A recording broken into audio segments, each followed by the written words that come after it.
Bon, c'est la première vidéo de l'année et j'ai pas d'idée d'intro, donc on va dire bonne année.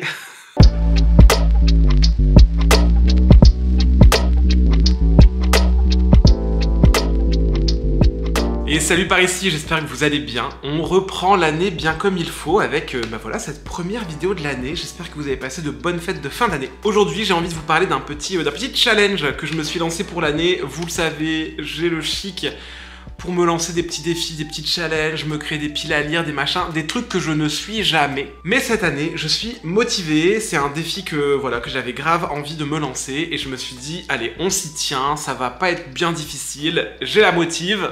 Ça va le faire. D'ailleurs, je fais une parenthèse, mais ne tenez pas compte du décor en fait, c'est un peu chaotique. Les fêtes sont passées, mon sapin est toujours là. Je le vire ce week-end, mais je voulais tourner cette vidéo avant et j'ai pas d'autre place.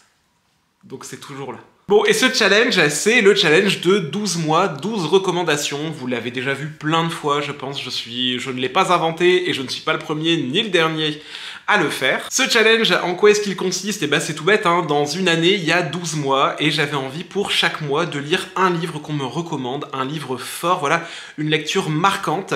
Et j'avais envie que ces recommandations soient faites par des personnes que j'aime beaucoup, qui m'inspirent, voilà, que j'aime suivre sur Booktube en particulier. Parce que pour cette première édition sur ma chaîne, bah, j'avais envie de demander des recommandations qu'à des personnes que je follow sur YouTube, mais peut-être que l'an prochain je le referai avec des personnes que je follow, je sais pas, sur Insta ou ailleurs. Mais voilà, pour cette première édition, j'ai trié et j'ai pris 12 personnes dont j'aime beaucoup le contenu et je leur ai demandé pour chacun de me faire une recommandation. Je me retrouve donc avec 12 ouvrages que je vais vous présenter maintenant quoi. À noter que je n'ai pas encore trié ces ouvrages par mois de l'année et vraiment j'ai pas envie de trop me stresser en me disant en janvier je dois lire ça, en février je dois lire ça, etc.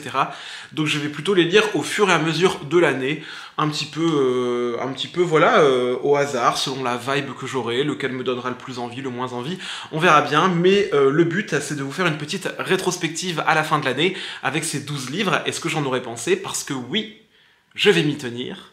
Et je vais les lire. D'ailleurs, si vous ne me croyez pas, genre, toutes les personnes qui pensent que je vais pas tenir le challenge, mettez, je sais pas moi, un emoji de chauve-souris dans les commentaires. C'est bon, vous l'avez mis? Ok, toutes les personnes qui ont mis une chauve-souris dans les commentaires, je vous banne à vie de la chaîne. Voilà, c'est ce qu'il en coûtera maintenant de ne pas me faire confiance. Bon allez, j'arrête mes bêtises et je vous présente tout de suite. Ben, je vais commencer par les deux livres que je n'ai pas encore achetés. Ces deux livres voilà, que j'ai pas rajoutés dans ma palle, que je vais peut-être lire en numérique, en physique ou autre. On verra bien. Et on commence avec la recommandation de Mathilde. Mathilde de la chaîne Le Faucon littéraire. Si vous ne la suivez pas encore, allez-y, foncez, j'adore son contenu. De toute façon, ça vaut pour tous les gens dont je vais vous parler, c'est que des gens dont j'adore le contenu. Et donc Mathilde de la chaîne Le Faucon littéraire me recommande de lire Les enfants du passé de Luce Baster. C'est un livre qui est d'abord paru chez Argile au format numérique, ils ne l'ont pas sorti en physique, et il est ensuite paru aux éditions du Livre de Poche, assez récemment je crois. Et voilà, je ne me le suis pas encore procuré, je vais peut-être le lire en numérique et le prendre chez Argile, parce que c'est une maison d'édition que j'adore et que j'ai très envie de soutenir.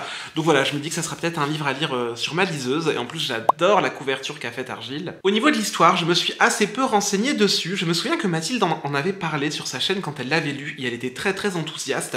De ce que je me souviens, c'est vraiment un roman de SF très positif. On est vraiment dans cette vibe de lecture qui fait du bien, de SF qui apporte un petit peu de lumière sur l'avenir, mais vraiment, mis à part ça, je ne sais rien de l'intrigue, et ça me plaît bien de me dire, voilà, je vais me lancer dans un livre de SF sans rien savoir, à l'aveugle, juste avec cette sensation de ok, on va être peut-être dans du Becky Chambers, dans voilà du truc assez positif et assez lumineux pour l'avenir, et ça m'intrigue beaucoup. J'ai très très hâte de me lancer. Et la deuxième recommandation, toujours en SF d'ailleurs, que j'ai eue mais que je n'ai pas encore acheté, il s'agit de celle de The Riddler. Pareil, je vous mets sa chaîne juste ici. Allez la suivre. The Riddler m'a proposé de lire Silo. Au tout départ, j'avais demandé plutôt des livres one-shot, mais en fait, en discutant avec elle, elle m'a dit vraiment, je n'ai pas envie de te conseiller autre chose que Silo, parce qu'elle m'a dit, voilà, c'est trop bien, je suis sûr que ça va te plaire. Et en vrai, elle m'a saucé, elle m'a donné grave envie, donc Silo, c'est une trilogie, donc on verra si j'arrive au moins à lire le premier tome cette année. Et je vous avoue que je me garde une carte Joker pour Silo parce que au départ je voulais pas me relancer dans de nouvelles sagas. Et je me suis dit, Silo, soit je le lis, soit je regarde la série de Apple TV. Non mais ça va pas du tout, genre je me lance un challenge et je trouve déjà des manières de tricher, rien ne va plus. Non mais voilà, Silo, de toute façon, c'est pas la première à me le dire. Tout le monde m'a dit que c'était une saga vraiment top, que c'était un must-read pour tous ceux qui aiment la SF. Donc, je vais m'y plonger, de toute façon c'est mon défi de l'année. Pour vous faire un petit topo sur l'histoire, si vous ne connaissez pas du tout Silo, Silo ça se passe dans un futur où la Terre est devenue impropre à l'humanité, genre elle est plus habitable, elle est insalubre. Et les gens ont trouvé refuge donc sous terre, il y a toute une société qui s'est créée sous terre, et il y a toute une intrigue par rapport à des silos, je pense à grains ou autres, qui nourrissent encore l'humanité. Et je sais qu'il y a tout un mystère qui va se déployer autour de est-ce qu'on nous ment ? Est-ce que, vraiment, la Terre est impropre à la vie? Est-ce que, à la surface, il n'y a vraiment plus rien? Et donc, il y a tout un mystère comme ça qui va se profiler, où on va se demander, est-ce qu'on nous a parqués sous terre pour une autre raison? Est-ce que la Terre est vraiment si inhabitable que ça? Qu'est-ce qui se passe? Putain, mais rien que d'en parler, j'ai envie de le lire maintenant, en fait. Enfin voilà, encore une belle reco que j'ai hâte de découvrir. Et on va continuer avec les livres physiques qui ont donc déjà rejoint ma palle. Et là, je suis content parce que, vous allez voir, dans les recos, il y a des livres très courts et il y a des livres très longs. Enfin, voilà, c'est pas les mêmes tailles, quoi. Et cette recommandation-là, elle est plutôt courte, donc je me dis que c'est top, ça va m'aider à réussir ce challenge. Et puis parfois, c'est pas les romans les plus longs qui sont les plus impactants. Et en parlant donc de romans impactants, j'ai demandé à ma copine Jeanne de la chaîne Jeanne ce livre, voilà, de me recommander une lecture marquante et qui devrait me plaire. Et Jeanne m'a recommandé sans aucune hésitation de me jeter sur 2 secondes d'air qui brûle de Diati Diallo. C'est sorti il y a pas très longtemps en poche aux éditions Point, et il est disponible en grand format chez un autre éditeur, je ne sais plus qui. Et dans ce récit, qui vraiment fait un écho très fort à l'actualité, on va suivre une bande de jeunes, Astor, Shérif, Issa, Demba, Neil et des autres personnes qui vivent en banlieue parisienne, qui vivent un petit peu cette souffrance, cette maltraitance de vivre en banlieue, surtout dans les rapports assez conflictuels entre la banlieue et la police. Et un soir d'été, lors d'une interprétation, eh bien, l'une des personnes de ce groupe va se faire abattre par la police, va se faire assassiner. Et un mouvement de révolte va rapidement se mettre en place et se dessiner. On se souvient encore tous de Naël. Je parle de Naël, mais on se souvient encore bien tous de tous les autres jeunes qui ont été abattus malheureusement par les forces de police. Et voilà, je trouve que ce livre va trouver certainement un écho assez fort avec les derniers faits d'actualité. C'est un sujet qui m'intéresse, qui me touche, et que je n'ai malheureusement jamais pris trop le temps de creuser en littérature. Donc je suis vraiment content que Jeanne m'ait recommandé ce livre. J'ai vraiment hâte de m'y plonger et puis de vous faire un retour dessus. Et dans un tout autre registre, j'ai demandé à Karine de la chaîne Mon Coin Lecture de me faire une petite recommandation dont elle a le secret. Et elle m'a recommandé un livre qui était déjà présent dans ma pile à lire depuis de nombreuses années, que je veux lire depuis très longtemps, que je n'ai pas encore lu. Et vraiment, c'était pas l'envie qui me manquait. Et là, me dire qu'il va être lu en 2024, mais vraiment, ça me rend trop heureux. Il y a eu aussi une adaptation en série que je n'ai pas encore vue. Et limite, c'est pas plus mal. Comme ça, je vais pouvoir lire le livre avant. Parce que si j'ai toujours pas vu la série, c'est parce que je voulais d'abord lire le livre. Et il s'agit de Bons Présages. En VO, c'est Good Omens. C'est de... J'ai eu un bug sur le nom des auteurs, c'est de Neil Gaiman et de Terry Pratchett. De ce que je me souviens au niveau de l'intrigue, parce que j'ai pas relu la 4e de couverture, et vraiment ça fait longtemps que ce livre est dans ma palle, on va suivre, je crois, un ange et un démon qui sont censés récupérer l'Antéchrist, qui fête genre ses 11 ou 12 ans, je crois qu'il vit genre en Angleterre ou à Londres ou un truc comme ça. Et donc cet ange et ce démon doivent récupérer l'Antéchrist pour préparer la fin du monde, hein, l'apocalypse. Voilà, d'ailleurs c'est la première phrase de la 4e de couve qui nous dit « L'apocalypse aura lieu samedi prochain après le thé ». Et je n'en sais pas beaucoup plus sur ce livre. Je sais que tous les fans du livre ont adoré la série, et que même ceux qui n'ont pas lu le bouquin ont adoré la série. En même temps, série avec David Tennant, que demander de plus? Donc vraiment, j'ai très hâte de m'y plonger, surtout que, comme vous le savez, je suis un grand fan de Terry Pratchett, et j'adore aussi les livres de Neil Gaiman, même si je suis loin d'avoir lu tout ce qu'il a écrit. Mais voilà, c'est 2 auteurs que j'affectionne tout particulièrement. Et donc quand j'ai su qu'ils avaient travaillé ensemble sur un ouvrage il y a bien longtemps, je m'étais dit qu'il fallait absolument que je le lise. Je ne l'avais jamais lu et 2024 sera l'année où je lirai enfin De Bons Présages. J'ai tellement hâte, je suis tellement content. Franchement, merci encore Karine pour cette reco.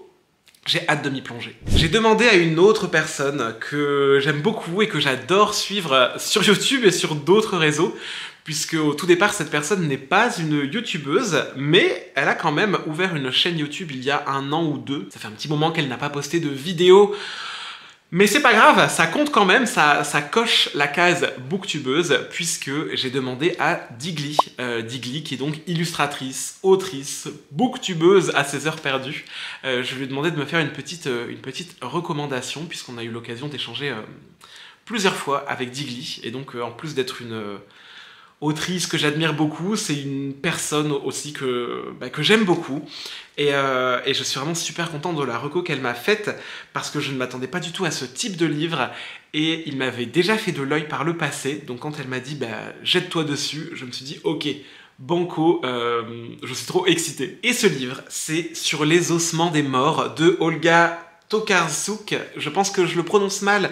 D'ailleurs, la dernière fois en stream sur Twitch, on m'a dit comment ça se prononçait et j'ai pas retenu. Donc on va dire Olga Tokarczuk, mais je pense que c'est pas comme ça qu'on le dit. Et dans ce roman, on va suivre une femme ingénieure à la retraite qui s'appelle Janina Ducheko, qui vit dans un petit hameau au cœur des Sudètes.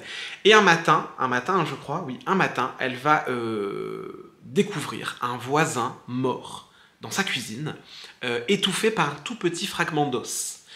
Et une série de meurtres va commencer à se mettre en place dans le coin où elle habite. Et à chaque fois, ce sera des meurtres où on retrouvera des traces animales. Et le point commun entre toutes les victimes sera d'être rattachées de près ou de loin à la chasse. Et donc de ce que je sais, Janina va commencer à mener l'enquête. Je ne sais pas du tout où ce récit va nous mener. Est-ce qu'il y a un côté fantastique, paranormal? Est-ce qu'on est vraiment sur un thriller? Est-ce qu'on est sur autre chose? Je n'en sais rien.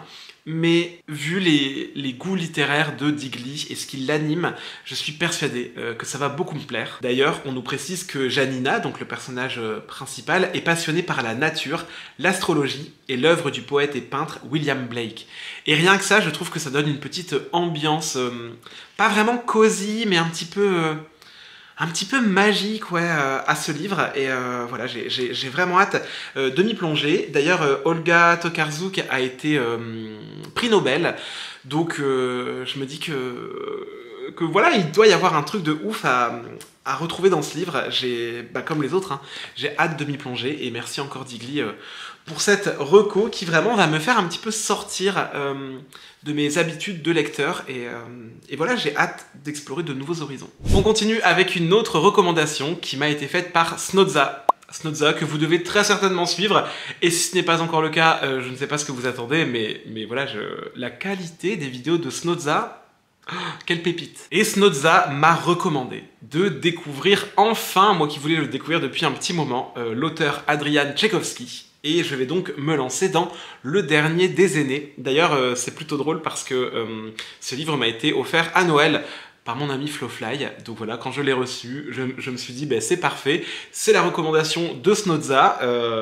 Que demander de plus? Et là encore, j'aurais bien du mal à vous faire un résumé de ce livre-là, parce que l'intrigue a l'air assez complexe, et pourtant le livre est assez court, mais on m'en a tellement parlé en bien, et en particulier sur Discord, ça a vraiment l'air d'être un livre absolument génial. C'est de la science fantasy, donc vraiment un mélange à la frontière de la science-fiction et de la fantasy. Rien que ça, moi ça me donne très très très envie, parce que une de mes sagas favorites de tous les temps, c'est de la science fantasy, et c'est la trilogie des livres de la Terre fracturée de N.K. Jemisin.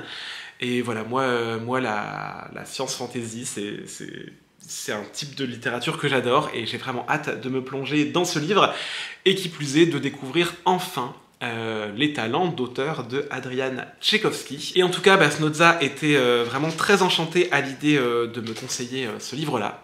Donc j'ai plus qu'à m'y plonger, et en plus, vu que c'est assez court, ça me fait plaisir, parce que je me dis que vraiment, ce challenge ne va pas être si dur à tenir. Genre, si on regarde pour l'instant, on a quand même eu pas mal de livres, genre ces trois-là, ils sont courts, quoi. Ça va le faire. Est-ce que vous sentez là un petit peu qu'on dirait que j'essaye de me rassurer moi-même? Ce n'est pas impossible. Continuons avec une autre reco. Et vraiment, cette reco-là, incroyable. C'est une reco qui m'a été faite par Marouchka de la chaîne Qu'est-ce qu'on lit. Ça fait un petit moment qu'elle n'a pas tourné de nouvelles vidéos sur YouTube.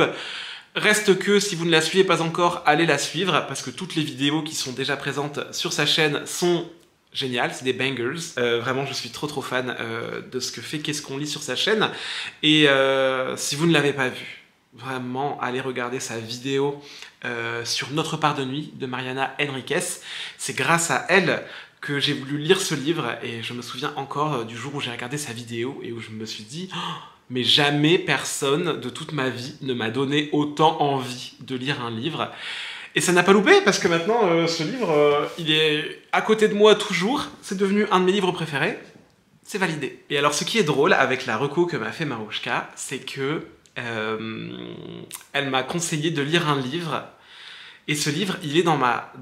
Alors, il n'est pas dans ma palle parce que je ne l'avais pas encore acheté, mais il était dans ma wishlist. C'est un livre que je voulais lire depuis que j'ai commencé Booktube. Genre, quand j'ai fait mes premières vidéos sur Booktube, assez rapidement, je suis tombé sur plusieurs vidéos qui conseillaient ce livre.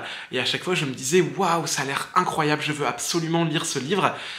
Et je l'ai jamais acheté, j'ai jamais pris le temps de le lire.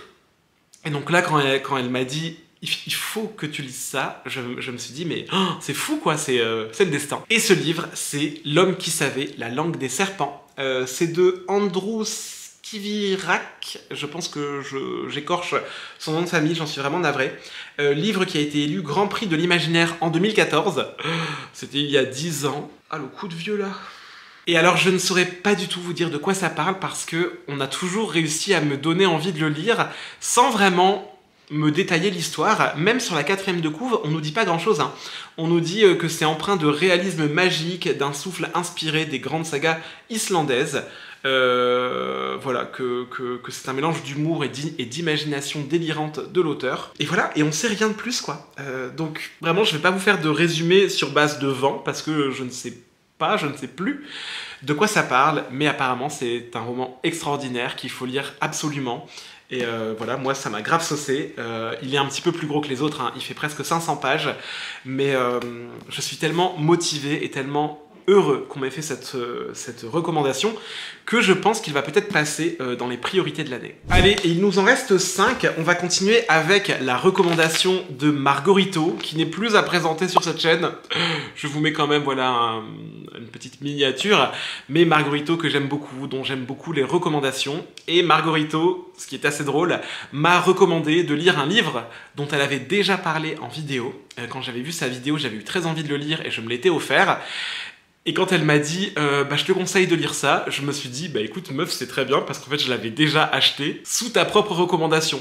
Donc le hasard fait plutôt bien les choses. Et ce livre, c'est Salt Slow de Julia Armfield. Julia Armfield qui est l'autrice de Our Wives Under the Sea. 2 livres qui ne sont pas encore parus en édition française. J'espère qu'ils sortiront chez nous. Celui-ci, c'est un recueil de nouvelles. Voilà, c'est un recueil très court, hein, il fait 190 pages et ce sont des nouvelles un petit peu horrifiques et de ce que m'a dit Margorito, c'est aussi un peu queer. Et voilà, c'est de l'horreur à base de body horror et tout ce genre d'horreur un petit peu sordide, grotesque, à base de corps déformés, décharnés, de trucs un peu sanguinolents et un peu dégueux. Moi ça me branche. Moi, ça me branche grave, et Margorito m'avait vraiment beaucoup donné envie de découvrir ce court recueil, donc ce sera chose faite d'ici la fin de l'année. Deuxième livre qui n'est pas paru dans nos vertes contrées, mais je sais pas pourquoi, j'ai un feeling, je pense que ça va finir par sortir chez nous, c'est sûr, parce qu'on en entend tellement parler qu'il y a bien un éditeur qui va se décider à le traduire, et il s'agit de Bunny, de Mona Awad. Bunny, c'est la recommandation que m'a fait la chaîne Les Livres de la Crypte. Pareil, si vous ne connaissez pas cette chaîne, lancez-vous, beaucoup de livres d'horreur, de SF, de fantastique, un petit peu glauque, un petit peu poisseux, on adore. Vraiment, j'aime beaucoup toutes les recommandations qu'elle fait. Et voilà, quand Les Livres de la Crypte m'a dit « Il faut que tu lises Bunny de Mona Awad », une fois de plus, je me suis dit Parfait. C'est déjà dans ma palle, je l'avais acheté sur Vinted l'an dernier. Je l'avais trouvé vraiment pas cher et je m'étais dit bon bah allez, je prends. Et voilà, je n'ai encore jamais lu de livre de Mona Awad. Il y a son dernier roman qui s'appelle Rouge qui me fait pas mal envie, mais je voulais absolument lire celui-ci en priorité puisque Bunny, c'est de la Dark Academia où on va suivre Samantha Heather McKee qui arrive dans une fac et qui va rejoindre une sororité où toutes les filles se font surnommer Bunny, donc petit lapin quoi. Et il va commencer à se passer des trucs très bizarres, je n'en sais pas plus mais on m'a dit que c'était vraiment très chelou et que c'était un mélange de fantastique et de Dark Academia et j'ai vraiment hâte de découvrir tout ça parce que je pense que le seul défaut que j'ai pu trouver à The Secret History de Donna Tartt, qui est devenu un de mes livres préférés, c'était bien le manque de personnages féminins. Et là, me dire que c'est une intrigue de Dark Academia avec que des meufs, mais c'est parfait. Et il nous reste donc 3 recommandations. On va commencer par celle-ci, la recommandation de mon ami Camelot Magicadou. Pareil, je vous mets une petite miniature ici, mais vous connaissez déjà sa chaîne, c'est sûr et certain. Et Camelot, sans grande surprise, vraiment je m'y attendais presque, m'a recommandé de découvrir un de ses livres préférés qu'elle adore et que j'avais acheté aussi sur ses bons conseils l'an passé. Et j'ai bien fait parce qu'aujourd'hui il est assez compliqué à trouver je crois en magasin vu que l'éditeur ne va pas très bien. Il s'agit du Dieu dans l'ombre de Megan Lindholm qui est donc le pseudonyme de Robin Hobb. Ça a été édité chez Actu SF donc l'an passé dans cette nouvelle collection un petit peu grand format relié. Il s'avère qu'entre deux, Actu SF a mis la clé sous la porte et finalement a été repris. Donc j'imagine que ce livre devrait peut-être réapparaître dans les librairies incessamment sous peu. Le Dieu dans l'ombre, ça va nous raconter l'histoire d'une jeune femme qui s'appelle Evelyn, c'est ça, qui a 25 ans, qui a un époux, une famille, qui vit dans les forêts de l'Alaska, et un jour, elle va croiser, je crois, un démon ou un truc comme ça, peut-être Pan, parce qu'on parle de Pan, le faune mystique, et je sais plus du tout ce qui se passe, mais de ce que je sais, c'est vraiment un des plus grands coups de cœur de toute la vie de Camelot. Je l'ai jamais vu parler d'un livre de manière aussi enjouée. Apparemment, c'est pas une lecture facile, c'est une lecture vraiment qui l'a torturée, mais qu'elle a adorée. Et je pense même qu'elle ne l'a pas terminée. Genre, c'était tellement fort, c'était tellement trop pour elle, que je sais qu'elle l'avait mis en pause. Je pense que depuis, elle l'a repris. Mais c'est drôle de se dire qu'elle a même pas fini le roman, que c'est quand même devenu un de ses livres préférés. Donc j'imagine que ça doit être vraiment assez fort. Et moi j'aime bien les romans comme ça, forts, qui nous retournent la tête, qui nous retournent l'estomac, qui nous collent à la peau. Et j'ai hâte de découvrir ça, surtout que j'ai jamais lu grand chose de Robin Hobb, mis à part les 2 premiers tomes de l'Assassin Royal que j'ai jamais continué. Lancez-moi des pierres, j'aimerais bien reprendre un jour, mais j'ai pas été assez conquis. Néanmoins, je m'étais dit qu'en 2023, je devais continuer. Je ne l'ai pas fait. On verra si c'est pour cette année, mais je pense que... j'ai fait tomber un livre. Mais je pense que Le Dieu dans l'ombre sera donc certainement lu avant la suite de l'Assassin Royal. Et cette vidéo arrive doucement à son terme, puisqu'il nous reste 2 recommandations.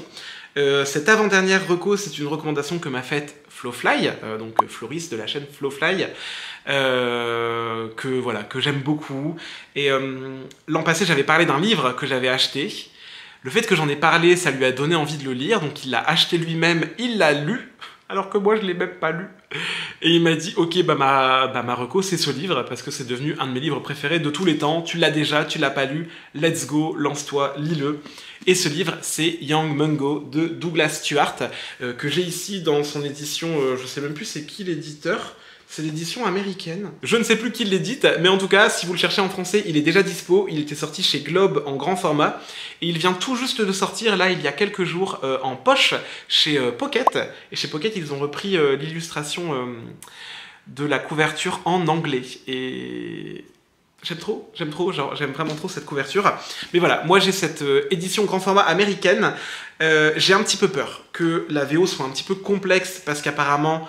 c'est écrit genre en slang irlandais, donc en argot, et apparemment il y a des passages qu'il faut lire à l'oral si on veut les comprendre, donc on verra si j'y arrive, et si j'y arrive pas, au pire je passerai sur la VF. Et donc au niveau de l'histoire, dans Young Mungo, on va suivre cet enfant qui s'appelle donc Mungo, qui vient d'une famille catholique je crois, ou protestante, un des deux.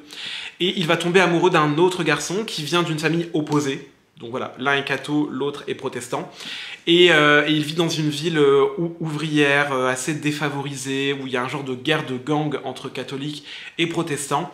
Et Mungo va essayer néanmoins de vivre son amour avec cet autre jeune homme. Et je sais qu'il y a aussi un rapport aux thérapies de conversion parce que sa mère va apprendre donc que son fils est gay et elle va l'envoyer, je sais plus, genre pour quelques jours avec 2 autres hommes près d'un lac pour qu'il le transforme en véritable homme. J'ai très très peur de ce qui va lui arriver. Flo m'a dit que c'était un livre qui l'avait dévasté, mais que c'était magnifique. Et qu'il fallait absolument que je le découvre, et donc ce sera chose faite. Et on termine avec la dernière reco de cette vidéo. Vous l'attendiez, je pense, parce que c'était obligatoire que je lui demande une petite reco. J'ai demandé une reco à mon ami Pepper Palace, voilà, que je ne présente plus. Et Pepper m'a conseillé de lire son plus grand coup de cœur de 2023, parce que elle aussi, elle savait que je l'avais déjà dans ma palle. En fait, c'est drôle, je pense que je suis un peu genre médium, parce que genre j'achète des livres qui arrivent dans ma palle, que je ne lis pas tout de suite, mais on finit par me les recommander. Il y a un truc d'extra lucide là. Bref, Pepper m'a recommandé donc de lire Zéphyr, Alabama de Robert McCammon, qui est paru dans cette superbe édition chez Monsieur Toussaint l'Ouverture. Édition qui est maintenant indisponible, je sais qu'elle est arrivée genre sold out, mais normalement au printemps, Monsieur Toussaint de l'Ouverture va rééditer ce livre en format poche, donc dans un autre format que celui-ci. Je suis bien content, moi, de l'avoir en relié, je le trouve absolument magnifique. De Robert McCammon, moi cet été, enfin l'été dernier, j'avais lu Swan Song, que j'avais beaucoup aimé, même si j'ai été un petit peu déçu par la fin. Et Pepper a lu les deux, elle a lu Swan Song et elle a lu Zéphyr, Alabama, et elle m'a dit que Zéphyr c'était un chef-d'œuvre et que même si Swan Song c'était très bien, ça n'arrivait pas à la cheville de Zéphyr. Et je me souviens qu'on papotait beaucoup quand elle le lisait, parce que moi je lui parlais de ma lecture de Swan Song et elle me parlait de sa lecture de Zéphyr, et tout ce qu'elle me disait me donnait tellement envie de m'y plonger. Donc voilà, c'est sûr et certain, ce sera lu pour mon challenge. Je suis hyper content qu'elle me l'ait conseillé. Et voilà, vraiment, ça me fait plein de belles lectures. Bon, et ben voilà, on arrive donc à la fin de cette vidéo de présentation, donc de ce petit défi challenge 12 mois, 12 recommandations. J'espère que ça vous a plu. Et je me demandais si vous aussi, il y a des recommandations qui vous avaient donné envie, s'il y a des livres que vous pensez lire cette année ou non. N'hésitez pas à me le dire dans les commentaires. Et puis surtout, si ce n'est pas déjà fait, allez suivre toutes les personnes dont je vous ai parlé dans cette vidéo, parce que ce sont des créateurs et des créatrices qui font vraiment des trucs géniaux. Je suis fan quoi. Et je suis d'ailleurs plutôt content de me dire que cette vidéo, ça aura été l'occasion idéale pour vous montrer un petit peu les grands titres qui vont marquer mon année 2024, mais aussi de vous partager un petit peu tous ces créateurs, créatrices que j'aime beaucoup suivre et qui, je trouve, donnent cette aura si particulière qu'a le booktube français. Là-dessus, écoutez, moi, je vais aller me mettre à la lecture. Je vous souhaite une très bonne journée, des très bonnes lectures, prenez bien soin de vous, et puis bien entendu, on se retrouve très vite dans une prochaine vidéo. Ciao!